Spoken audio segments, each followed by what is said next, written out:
Now, as most of you know, I am primarily a cruiser pilot, but I also like to fly the big ships.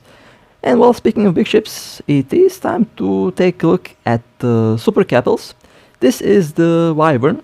Now I decided to start with this ship because I was told that this thing will have the highest DPS, and that got me curious to see how much DPS can I get out of this thing. Now every faction, every Supercarrier is going to be unique. They all have basically a unique module for them, and I find that quite interesting. Now let's take a look at the ship trait description. Oh man, this is going to be a pretty long one. Bonus: can launch heavy fighters, can fit burst projectors, Supercarrier cover module installable, can install fighter rigs. Okay, so far so good. Next would be jump drive available, can fit command bursts, main weapons and intelligence cannot be fitted. +3 light fighter formation size, okay, plus 240 seconds emergency hull energizer activation time, plus 400% shield extended strength, and plus 400% armor plate hit point bonus, and plus 90% electronic jamming resistance. Alright, pretty interesting. These are basically the EVE Online stats that they have added here. And you have Slow resistance and Dampener resistance and plus 50 warp stability. Alright, interesting. Advanced Light Fighter upgrade bonus will give you plus 15% light fighter damage, plus 10% light fighter explosion velocity, minus 5% light fighter explosion radius. Pretty useful. The light fighters are always useful. Heavy fighter operation bonus, plus 15% heavy fighter damage, plus 10% heavy fighter explosion velocity, minus 5% heavy fighter explosion radius. Also very nice, very good. Next one, advanced fighter bonus, will give you plus 30% fighter AHP, plus 75% fighter flight velocity. Again, also really good, so far a pretty long list. Advanced carrier command bonus will give you plus 4% shield resistance, plus 15% shield booster amount. Expert shield command burst will give you plus 5% command burst strength, plus 3% skirmish command burst strength, and plus 100% command burst effective range. Overall, really good skills, and there is more. Expert jump drive, plus 0.5 light year, max jump range, minus 5% jump drive capacitor needs, also very useful for traveling. Advanced radar disruption burst, plus 5% radar disruption burst projector jamming strength, and plus 5% radar disruption burst projector optimal range. And I think this is the last one. So a very long skill list, but I like it, so it looks pretty good. 5 fighter slots, 2 high slots, 5 medium, 8 low for combat, and 4 engineering rigs. So these things have a bit more rigs added to them. Pretty decent cargo capacity, decent fuel hold, 5.8 million defense. Primarily a shield tank, but you also get some armor plate bonus for whatever reason.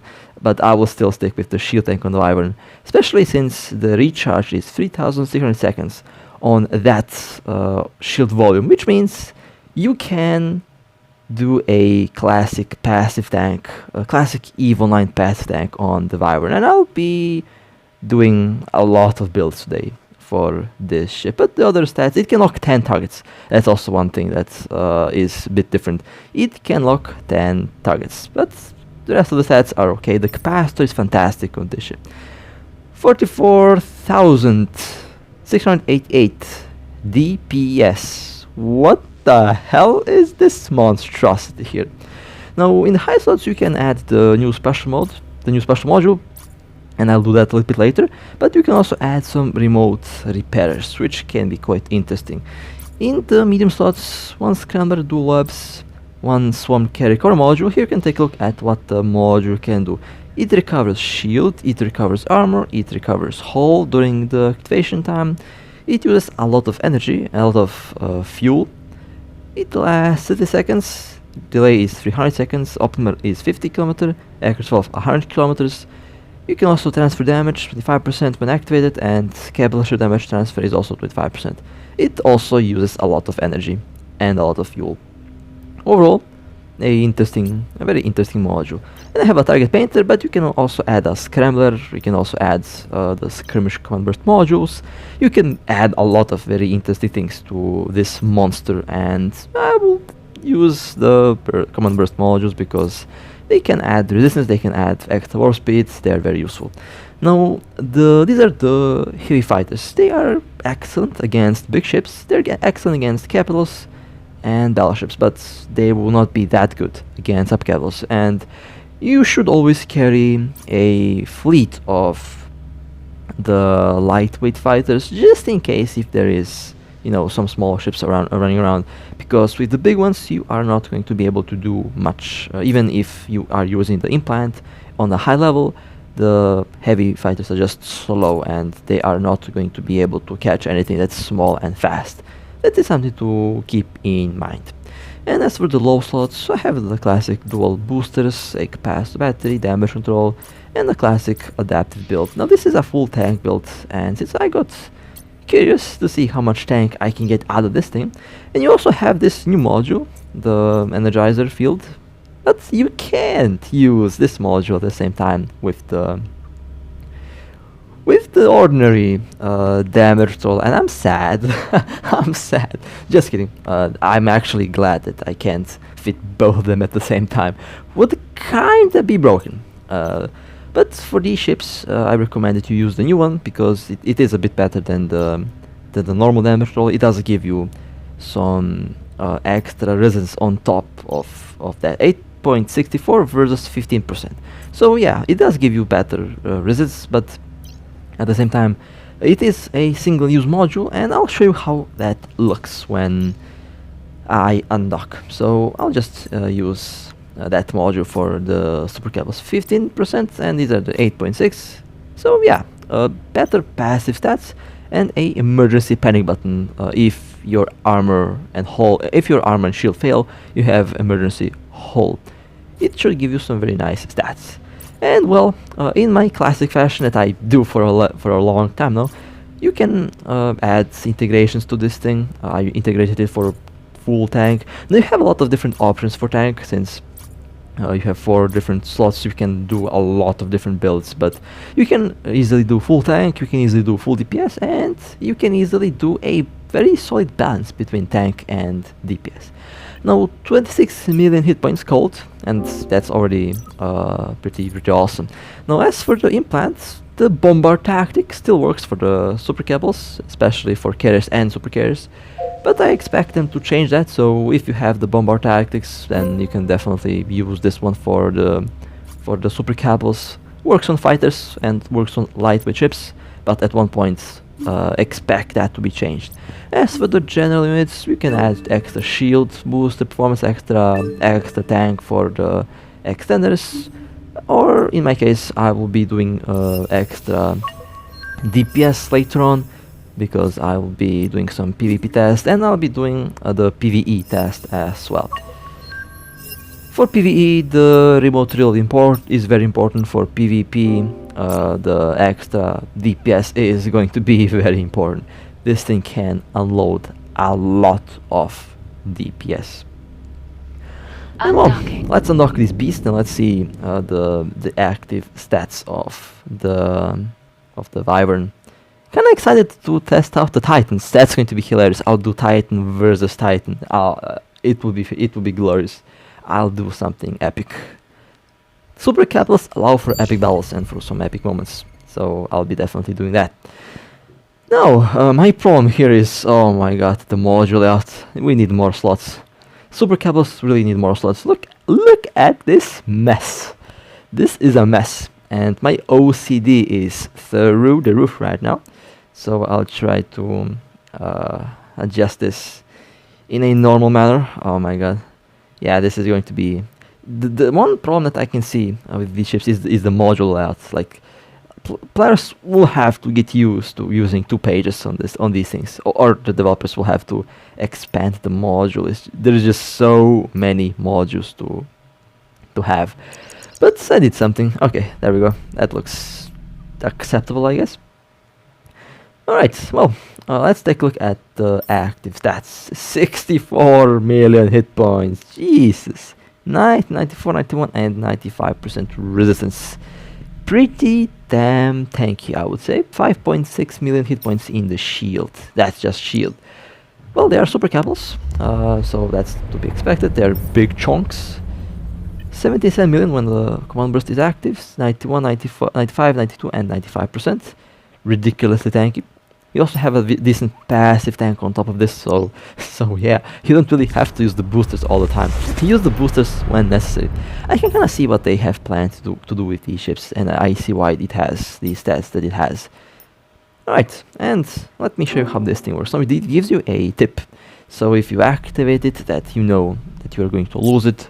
And well, 240 seconds is the 280 seconds is the runtime of the module. And 126 million hit points, but it doesn't affect the shield, doesn't affect the armor, it affects only the hull. So it is only a panic button. 1.7 million hit points on 97% resistances. So yeah, definitely a very unique module, very interesting module, and it does allow your ship to live for extra 3 minutes, or in a lot of cases, it only prolongs the death sentence for the ship for extra 5 minutes. So yeah, generally speaking, very interesting module and a very interesting new class of ships. And here are some of the heavy fighters, how they look. They are the size of a cruiser, by the way. They're pretty big, so these things are quite massive. So very interesting little boats as well. Alright, let me pick these guys up, and then I can change the build. Now, besides doing this ridiculously expensive build, although the ship itself costs more than the rigs right now, I will be doing the quotation marks on this, the cheaper build as well, mostly for DPS, but we can do also a lot of things with tank. Now you can do something like this to enhance the fighter DPS and fighter speed. I actually would recommend that you don't undock any carrier without having a micro warp drive guide. At least one. 2 would be ideal, but at least 1 micro warp drive guide would be recommended, just so that you can have that extra speed, which is going to be necessary in a lot of cases to get to the target faster. But since you are going to have light fighters, you can defend against the smaller targets with light fighters, but if you don't have light fighters, then you definitely want to have the micro warp drive guide. In any case, you want to have the micro warp drive guide. It will sacrifice a bit of tank, but you also do get a bit of fighter speed, fighter DPS, and the fighters will generally be a lot faster. 53,000 DPS, or if the bombard tactic implant is active, this would be about 150,000 DPS, which is enormous, and that's some scary DPS. Now this is the example with maximum skills. It does take a while to skill for this thing, so the DPS in the game right now would be a bit lower, but you can expect this DPS once some time passes and when more players actually get to fight these things. Right now I know a couple of them that are being manufactured. I know where they're being manufactured, but I'm not going to release that info, because the player who told me that they have the ship told me to keep it classified. So the Capsuleers, these ships are currently being built in secrecy, although not really secret, but you know, I'm not going to say who has them. And well, my favorite build on this thing is something like this, with triple extenders. Now you might ask yourself, why is it my favorite? Well, I have a lot of shield, and this thing can do an excellent passive tank. It has fantastic shield recharge. Now let me do some math. So if I have 7 million, my apologies, 7 million shield, and if my recharge is 3.6 thousand per second, that's going to give me, oh man, yeah.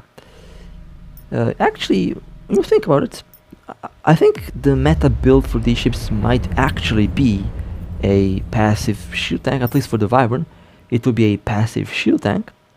92 million hit points, 91, 95, 92 and 95%, 7.3 million hit points.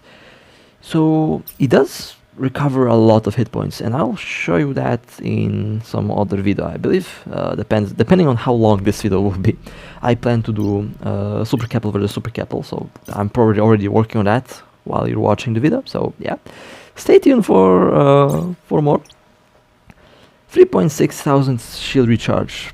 That's how long it takes for it to go from 0 to 100, which means that yeah, you have some enormous passive tank, and combine that with a lot of shield hit points.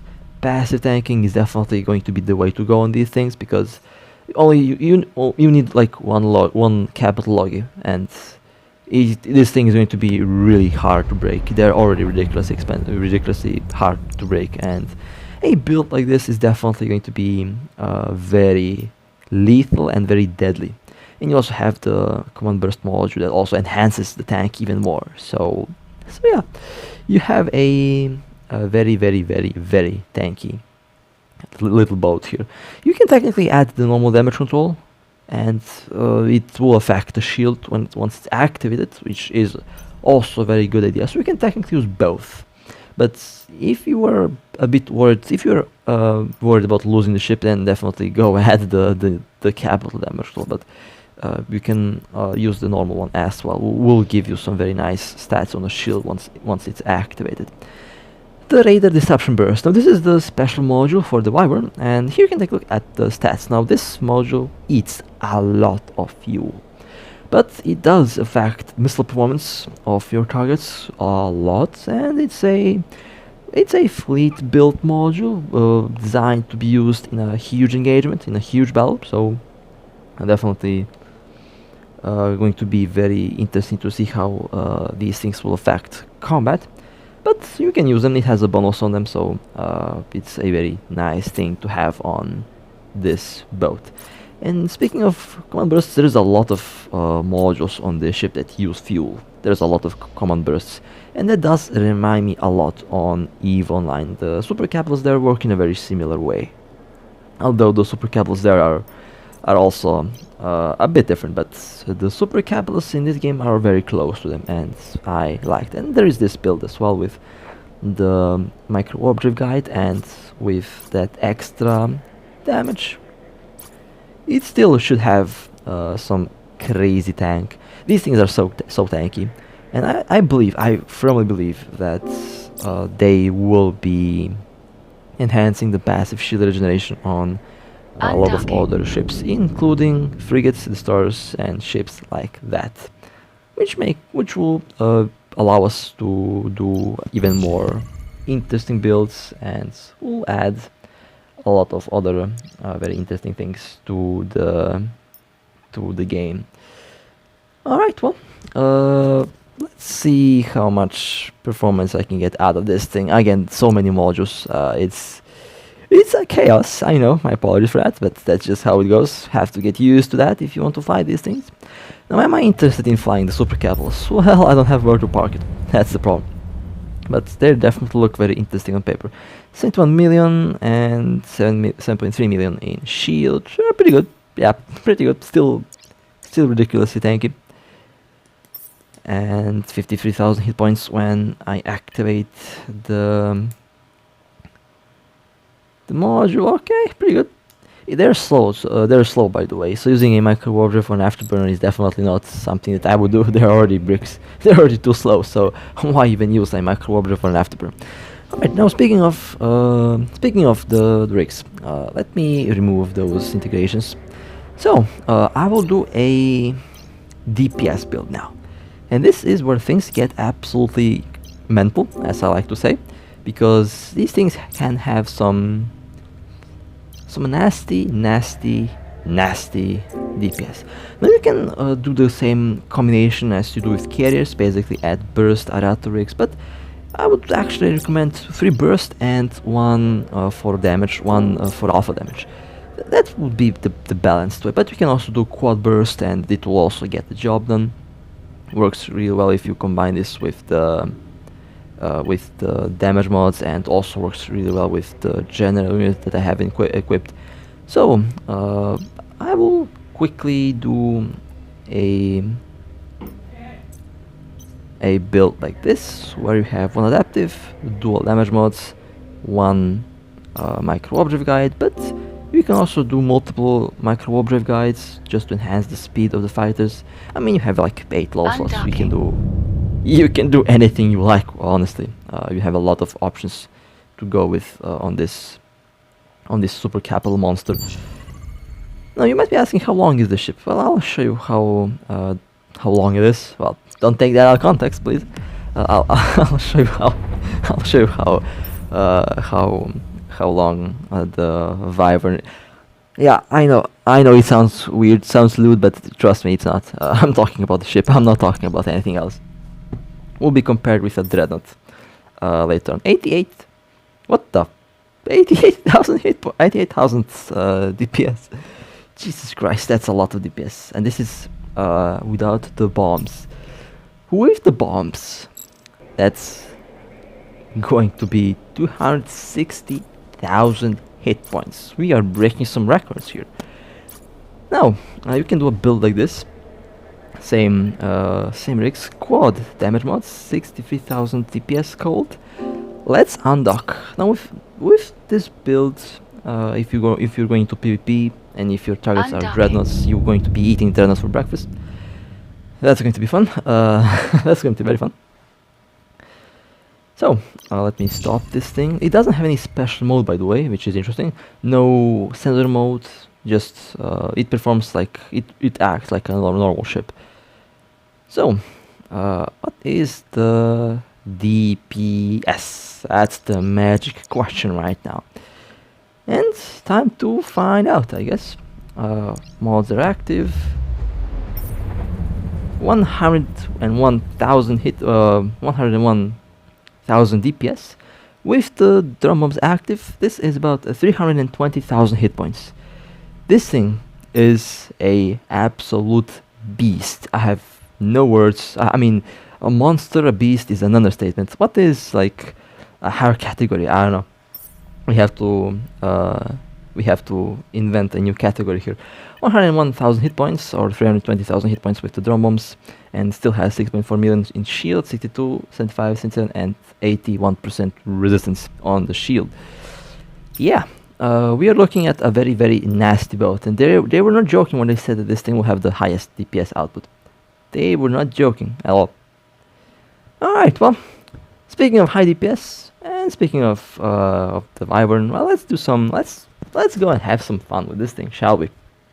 So, how long is this thing? Well, it's about 9.5 kilometers long, or about 3 times the length of a Dreadnought. So yeah, these things are big, they're huge, and that's why they cannot be fitted inside a normal station. You have to dock them in a ITC in low sec and null sec, or a Keepstar, or a tier 4 Citadel that has a Supercapital ship hangar bay. So you have to be very careful what you do with these ships, because if you lose your Citadel, then you can dock unless you are nearby a ITC, and you know that flying these things is a bit risky, since big ship equals a big target. So you definitely do not want to get caught with your pants down if you're flying this ship. It is not going to be a very, very pleasant thing to experience. So the warp speed is okay. They're slow. These things are ridiculously slow, so don't expect them to be fast. They're bricks. They're huge ships. Huge ships are slow, so that's also one thing to keep in mind. However, the line time, if you have good skills, it's not going to be that bad. And ironically, now I actually have skills for Supercapitals. I can theoretically fly one, so yay. That's going to be fun. If I get my hands on one, I'll definitely be having some fun with them. But yeah, I don't know. I don't think that these ships are for me because of how they operate. Alright, well, and there is one unfortunate revelation that's going to be our target practice for today. Now, I will have the revelation's point of view on the on the screen as well, just so we can see what's happening on both sides. And well, that revelation is built to exactly replicate my own revelation that I have. At least I tried to replicate. I think I did change the rigs a little bit. The rigs might be different, but that revelation has the same build as my own revelation, and I was curious to see how much I can tank. So, time to set that poor capital ship on fire. Well, poor capital. It's quite the expensive one, but let's have some fun. Now there goes the shield, and since I have the bombard implants on level 45 here, and it's built to give 300,000 DPS. Look at how quickly that armor went on that revelation. Now it has some very nice armor repair capability, and it will be repairing itself so that it gives as an accurate result as possible. It also has a damage roll, which is very useful. Basically, I'm replicating a real encounter here. So technically speaking, the revelation can withstand the initial bombing of the heavy fighters, but multiple of them will become a problem, since one of these things can have 300,000 DPS. 3 of them will have 1,000,000 DPS. 20 of them will have a lot of DPS. So yeah, I think the new module will help a lot. The new panic button will help a lot. But if you are in a capital and if you are getting jumped by a bunch of supercapitals, you are probably going to be dead. So don't attempt to tank a bunch of glass DPS supercarriers. It is not going to end well. But I'll be fighting with these 2 ships here until one of them dies. Now this thing has a fantastic passive tank, so it can easily tank multiple dreadnoughts, even if they have an implant. That's just how broken the passive. I call it broken. I mean, it's a Supercapital. I honestly can't expect them to do something like this, but the passive shield recovery on this thing is insane, and you definitely need a lot of ships if you want to break the tank on one of these ships, one of these monsters. I mean, calling them a ship is definitely an understatement. These things are monsters. And here you can take a look at the size difference between a Revelation and a Wyvern. I flew in this path on purpose just to show you how long both of these ships are. The Wyvern is, like I mentioned, about 9 kilometers, 9.9 kilometers long. You don't have the detailed. You still can't actually view the ship in that mini window for some reason. So we have to go with the classic way of measurement. I'm not talking about pulling a ruler, no, that's not that measurement, but measuring ships. You need a big ruler to measure these things. And I know, I make some bad jokes, my apologies for that, but so far that poor Revelation is holding really well. I have been launching the bombard tactic implants every time it got out of cooldown, and the heavy fighters do some good damage. So technically, if you have a very nice tank, and if you get jumped by one Supercapital, you should be able to tank that easily. The problem happens when there is multiple of them. Multiple Supercapitals will result in a very, very bad day for the Dreadnought. Now I like the effects of the new modules. They remind me on the old school torpedo effects in EVE Online. I think that's what they actually are. Although the Revelation isn't using missiles, it is using lasers, so that is not going to do anything on this ship. But you know, it's fun to see how the effect looks, and nice to see that it does work, that it's not bugged. Well, so far the tank on the Wyvern, as expected, is holding really well.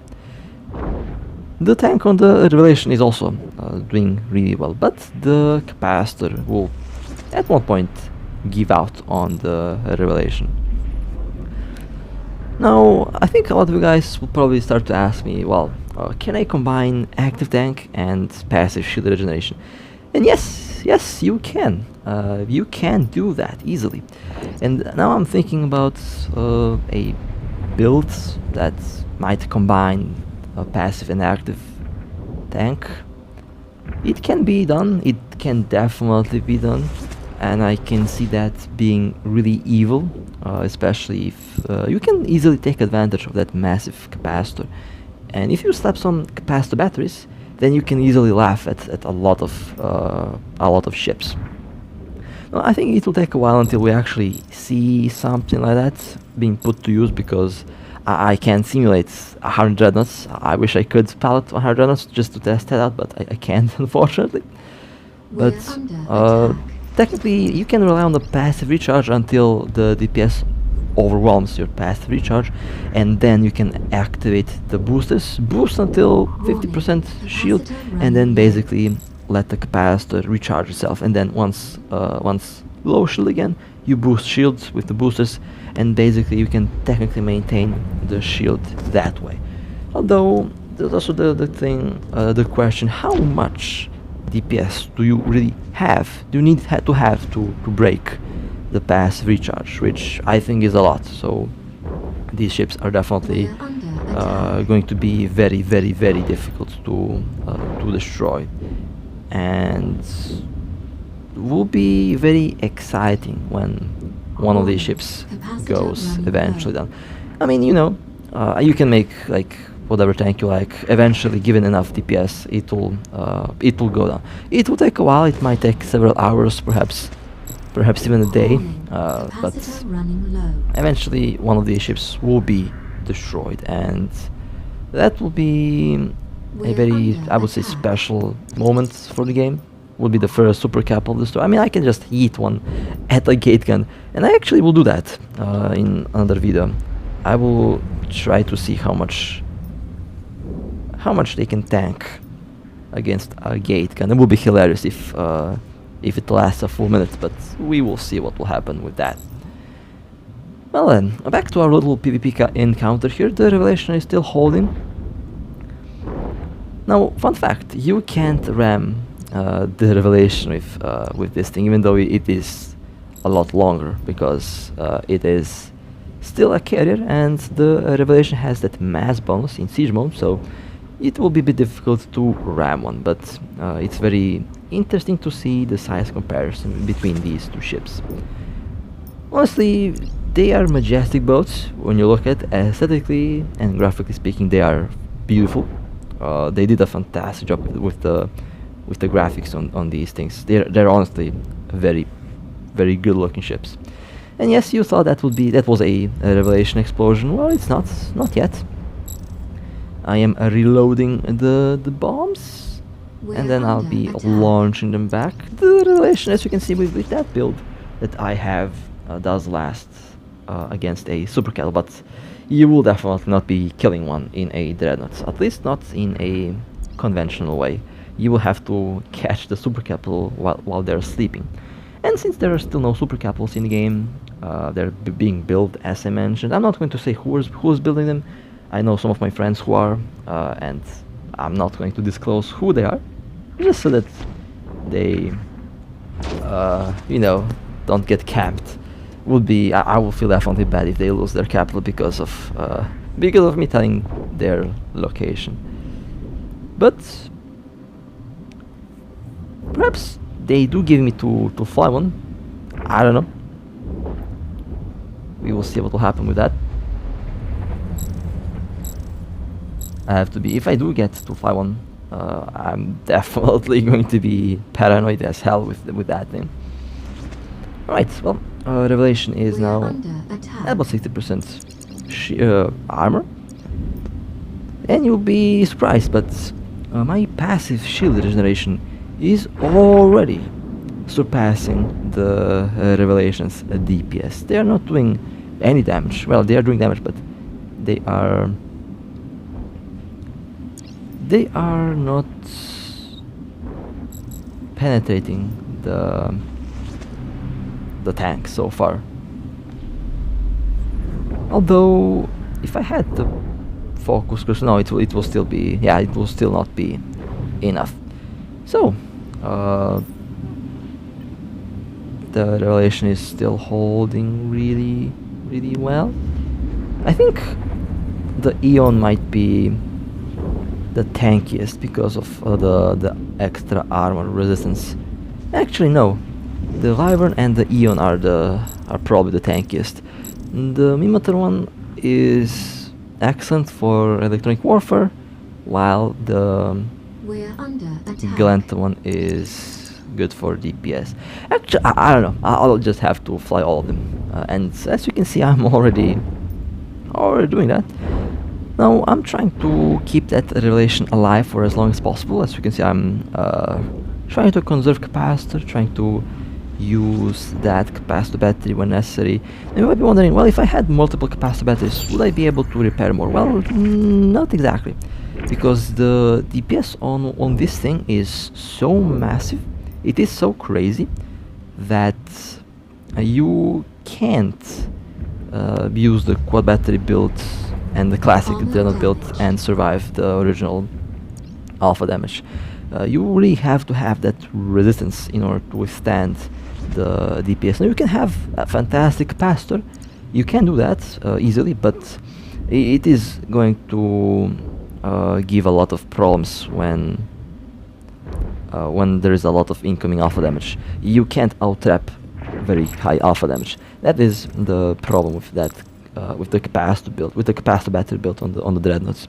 And that's why I don't usually use it, because if I were using it, I would probably lose my Revelation now. So that's why I keep the classic full resistance built on the Revelation, because it can survive a lot of incoming DPS, and as you can see, it can survive one Supercapital for a decent amount of time so far.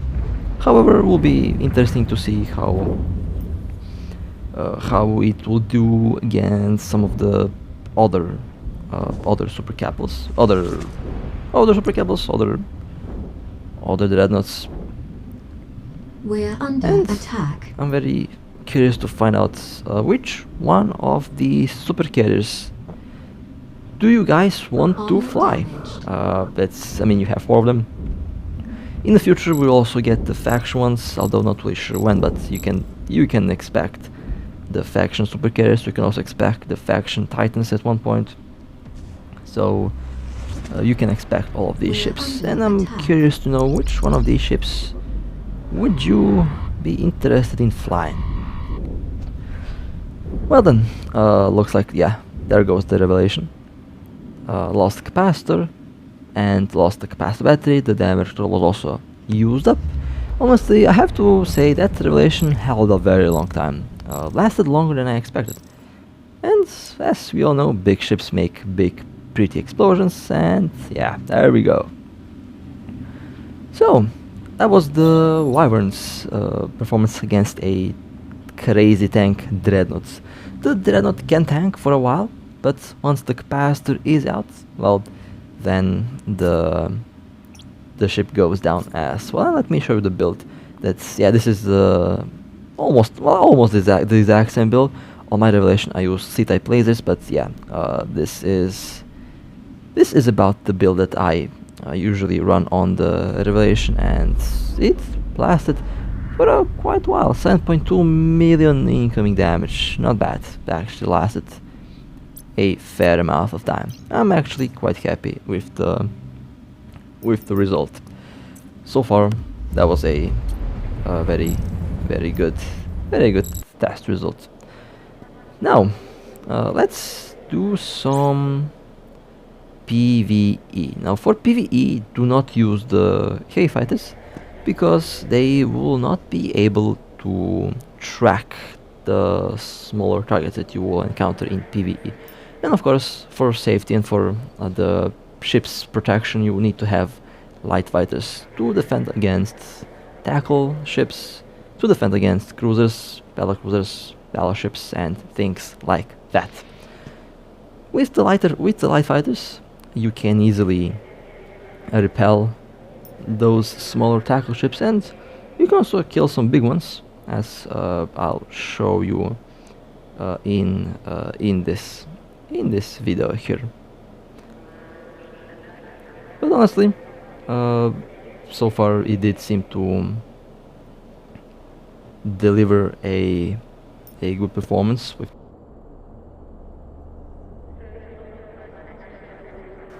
against large targets. They're definitely going to be very useful. Now I just figured out I don't have enough have enough light fighters for all the tubes. I forgot that this thing has 3 extra light fighters, which honestly is pretty awesome. Having extra fighters is always a very nice thing to have, and as I always say, make sure that you have the whole beehive in your fighter bay. Now fighters are currently quite expensive. Let me see if there is any on the market right now, but you can expect these things to cost a lot, especially the heavy fighters. Their price was increased because of the CNC carrier, because now the fighters are being used in high sec, and they do have that use. Well then, yeah, if you want to have full tubes, you have to spend about 5 to 10 billion on fighters, and they are really expensive right now. And we have a laboratory. Laboratory missions became my favorite missions to run, and let's go and see how this big boat performs. Now I call it big boat. This is a supermassive big boat, which is, you know, kinda to be expected from Supercapitals. Okay, have jumped through, and destination reached. Let's go to the laboratory. Now, ironically, you don't need a lot of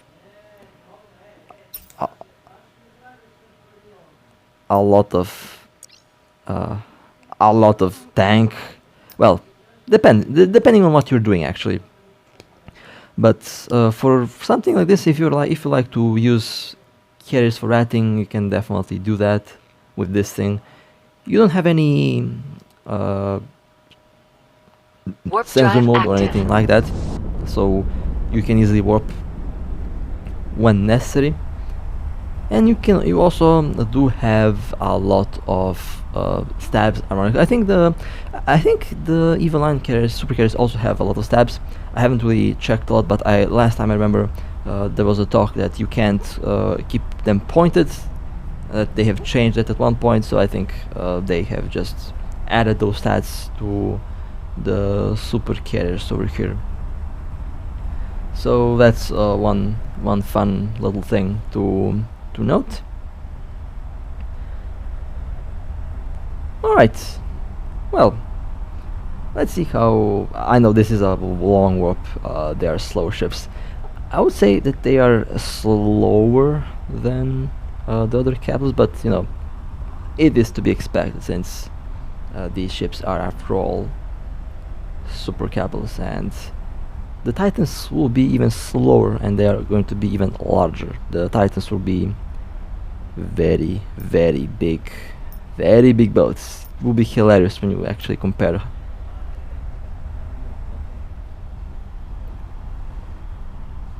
And let's start to do PvE here.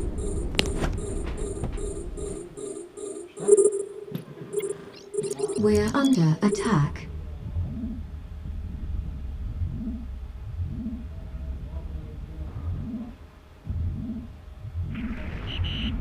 We're being warp scrambled.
Enemy ships detected. Alright, sorry for the weird silence. My microphone disconnected under itself, so attack. I was trying to find the hole where to plug it in. Alright, well, so far it's doing well. You can definitely see the difference between the damage application of the light fighters versus the heavy fighters.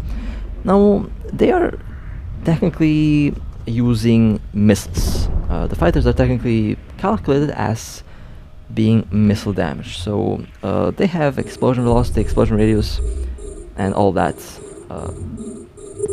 that comes along with missiles.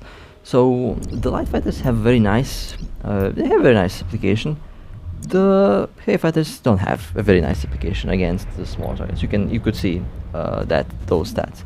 107 meter per second is the explosion velocity. The explosion radius is 1.7 kilometers, which doesn't really make them good against anything smaller than, let's say, I don't know, a capital, a carrier, a battleship in some cases. But yeah, they are designed exclusively to be used against the big capitals. So if you have plans to use the supercarriers, always make sure that you have light fighters at your disposal, because you never know when you have to use them. It might be a big difference between life and death at one point, although in all honesty I'm not really sure how many ships you need to break the tank of one, but it will be fun to see how that works.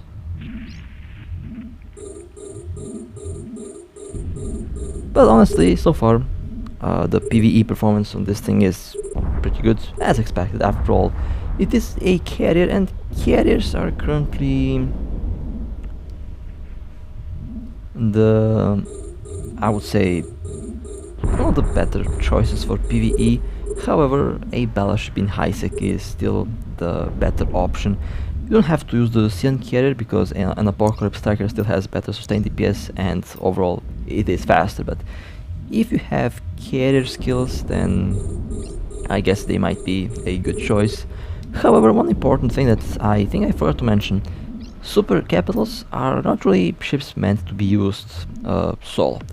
They are ships that are huge, they are ships that are slow, they are ships that can easily get spotted, and they're primarily designed to be used for corporation, alliance and coalition activities. Primarily speaking about PvP, they are combat ships, and that's their primary role, I would say. A solo Supercapital is going to be dead at one point. Doesn't matter what tank you have, it will die. It will just get destroyed, unless your opponent does make a lot of very funny mistakes. But yeah, they have some good performance, they have some good DPS, they have some good tanks, but I wouldn't say that it would be recommended to use them solo. Now, if you are in a fleet and if you do some again, fleet activities, cooperation activities that does involve some PvE, then I guess you can fly it. But you want to have logistics at your side, you want to have a good defense at your side. So overall, very unique boats at the moment. Now, surprisingly, you can technically align yourself and insta warp, since you don't have any special mode that does prevent your ship from warping, which is a good thing. That is something that you can't do with Dreadnoughts and carriers. So in a theoretical, if we look at a more theoretical side, they might be safer, because you don't have that 120-second cooldown that prevents you from warping, unless you're using that special mode. That special module, I think it does give you 100 points, but you have enough steps to counter that, so it shouldn't be a big problem. And well, a random Astarte popped out of the woodworks, and that's about to be a very dead Astarte. Let's lock. Now let me show you how much damage you can do We're with the under light attack. fighters. I have two heavy and 3 light ones. And let's see how much it will take for this ship to destroy that carrier. Now 44,000 DPS, that's a lot. And I also have the bombard tactic We're plan, so under attack. the carrier will take about 150,000 DPS when I activate everything necessary, which is going to be more than enough to break. Well, the carrier doesn't have a good tank anyway, because it has a I forgot to change the build on the Astarte. Oh well, the Astarte is a DPS build, so it doesn't have any good tank to begin with. In any case, that's still some pretty good DPS. If the Astarte was a bit tankier, I would say, then it would probably live a bit longer, but it's fine. I forgot to change the build and it got yeeted fairly quickly. So even the light fighters on the Supercarrier does have some teeth, so don't be surprised because it has We're 12 of under them, attack. while the other Supercarriers will have about 9 of them. And I find that quite interesting. So there goes the there goes the faction carrier. And now again you can take some screenshots if you like. These are some very nice explosions here.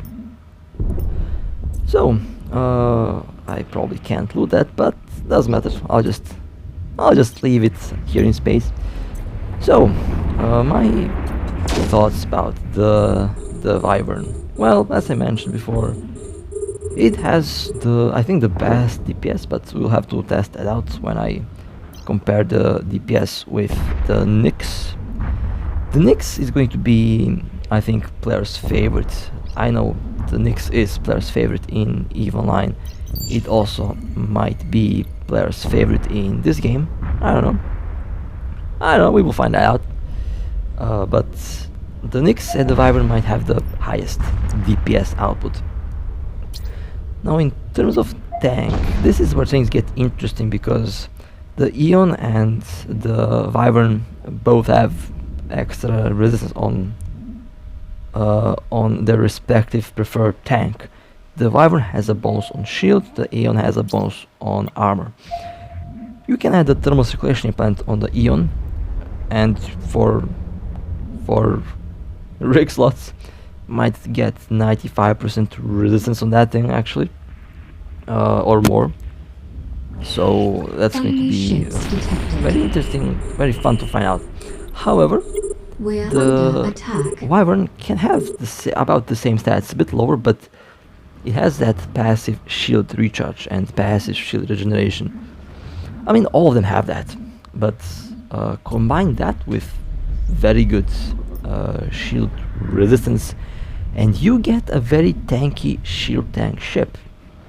So the question here would be, who is really the tankiest Supercarrier here? It's a very tough choice to make, a very challenging thing to do, because when you look at their stats and roll bonuses, they all are tanky as hell. So, but which one is the tankiest? I don't know. I think the final battle will be between the Wyvern and between the Eon. These two might be the tankiest. So we'll have to see how that goes. Now you can't passively recharge armor. Armor doesn't passively repair itself, but you have armor plates, and you can enhance the armor plates, and they have been enhanced as well. So perhaps we're looking at maybe 10 million in armor hit points on the Eon, and about 7.7 million hit points on the Wyvern. And here let me just show you that I was using the DPS built on the Astarte, just to avoid any confusion that might occur.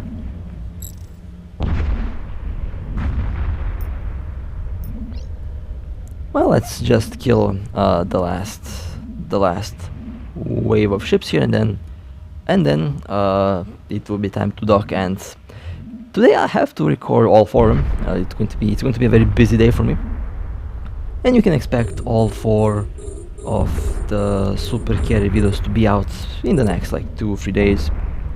I'll be recording all of them as promised, and then I'll also be doing some of the other builds for some of the other ships that I had planned, but never really had the, well, they haven't been updated on the test server. So now, once updated, I can actually do what I was planning to do.